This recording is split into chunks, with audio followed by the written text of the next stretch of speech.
حضرت علی علیہ السلام کا ایک واقعہ ہے جس میں ان کا درویشانہ لباس اور خلیفہ کے طور پہ جواب ہے۔ حضرت علی علیہ السلام کے دور خلافت میں آپ علیہ السلام کا لباس بہت سادہ اور خردرہ ہوتا تھا۔ اکثر لوگ آپ سے کہتے کہ یا علی آپ خلیفہ ہیں، بیت المال آپ کے ہاتھ میں ہے، اچھا کپڑا پہنیں، نرم کھانا کھائیں۔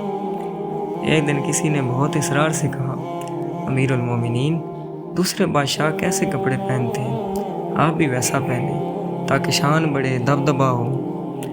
امام علی علیہ السلام نے فرمایا، میری شان میرے کپڑوں میں نہیں، میرے کردار میں ہے۔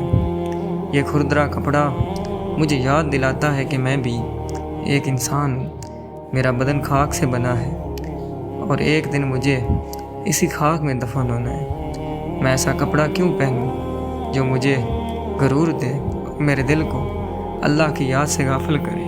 پھر فرمایا، میں وہ کپڑا کیسے پہنوں جو میری رعیت میں سب نہیں پہن سکتے؟